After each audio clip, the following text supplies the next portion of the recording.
Welcome, welcome, welcome everyone to Care Concierge with CarePatrol, where education is the heart of everything that we do.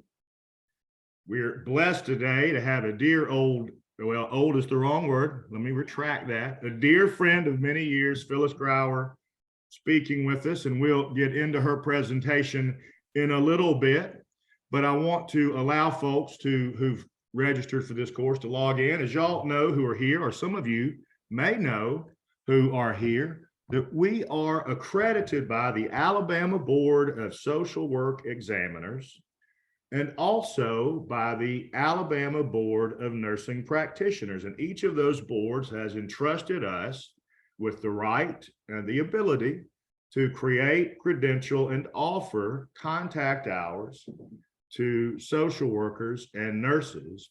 If you are participating from out of state, know that most states have a reciprocity or reciprocal agreement with other states in terms of nursing and social work hours. So you will receive, everyone who does an evaluation will receive a certificate that you can turn in to your state board. Now, again, those of you who've been with us know that we have an evaluation process and that we are able to offer our CEUs, contact hours, as live units, which is a, part of the social work accreditation is that so many hours must be so-called live or face-to-face. Our hour, although it's on the internet, is considered live, and we are, the way that we accomplish that is by having a password that we will give out at about 12:50 today. So at about 12:50, we'll give out a password that allows you to take the evaluation and thus earn the contact hour. Now, during the next hour, we are hoping that each of you will feel compelled and comfortable to ask Dr. Grauer questions. These contact hours, I find, are so much more enriching and valuable when you offer your voice and opinion to them. And I think it makes everyone more enriched to hear what you have to say as a listener, as someone taking part, even though what Dr. Grauer has to say will be very interesting and important, I think, and good to know. It is today, as many of you know, Martin Luther King's birthday, a holiday now in the United States, as it should be. And there are a number of folks who may have registered who are now off work and enjoying that day to themselves. Others of you may be off work and yet participating here, and yet others of you are at work. But I think it's important to take just a moment to honor and appreciate the legacy of Dr. King, who, following in the footsteps of his idol, the Indian Mahatma Gandhi, believed that nonviolence was the way that peace could be achieved between the races and between all people. And this way today has led to much change socially and otherwise that has benefited people of all races. But it is men like Dr. King and Mahatma Gandhi and others who make this world a better place for all of us. That does not mean that all of us can't enrich the world too. We can, and I hope that you will use days like this and memories like those of Dr. King to inspire yourselves to do your own great acts, which may not seem great on the world stage, but I assure you they are. When you are kind to someone else, it pays dividends in your life and in theirs. When you are peaceful and accepting, life is better, as you all know. Thank you for being here. I believe we've given enough time now for folks to enter into the room with us here. Our evaluation, I mentioned earlier, is online. It is password protected. We'll give out the password at about 12:50. And the link I'll read out. Some of you who are here with us today may be on your phone or across the room, not looking at your screen. If you're looking at your screen, you can see that I've posted the evaluation link into the chat room.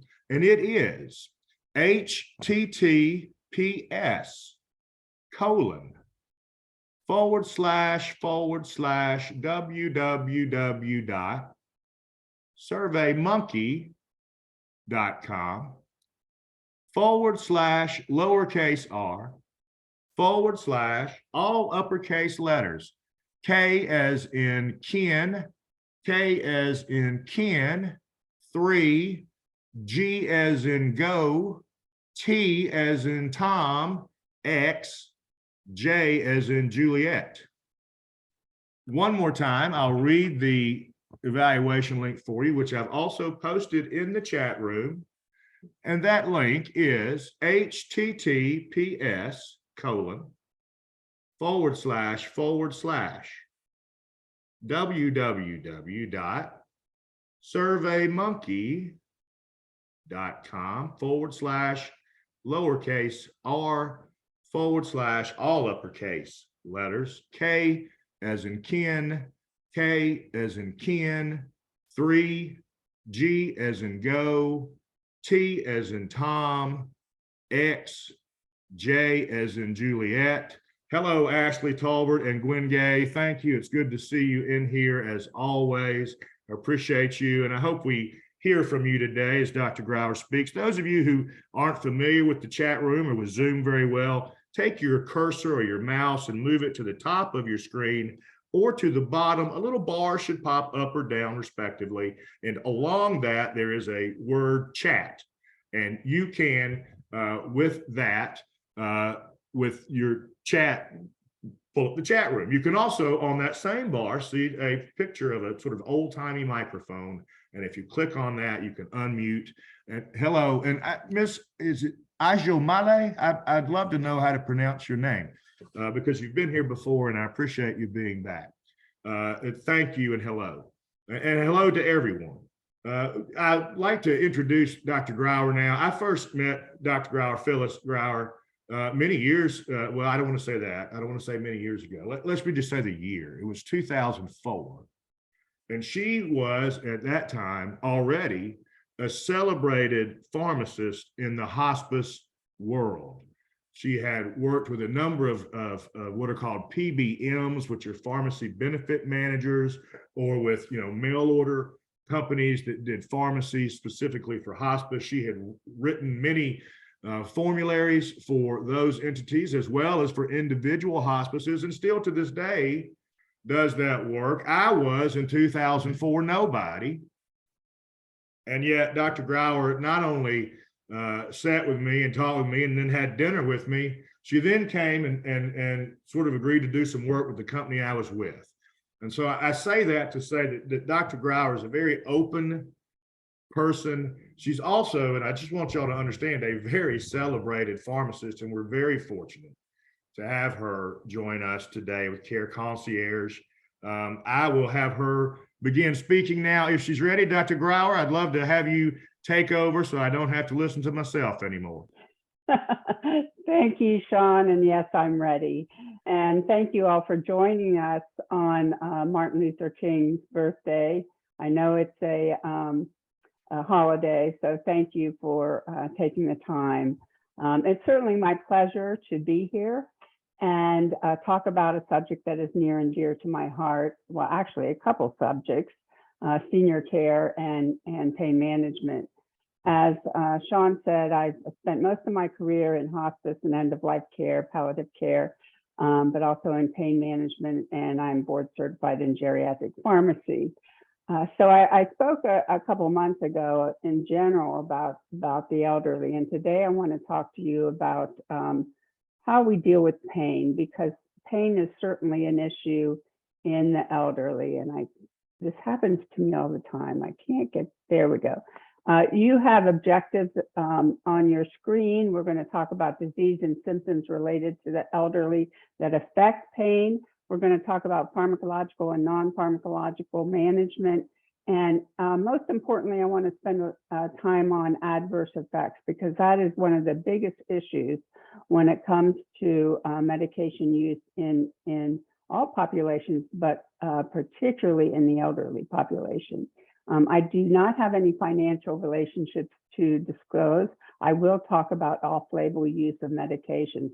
And let me just preface this by, this is a presentation that I've not really adapted that much for non-medical people, but I'm going to explain in a non-medical term some of the things I'm talking about. So don't get all worked up if you see a lot of terms that you're like, this is way over my head. And feel free to ask at any time.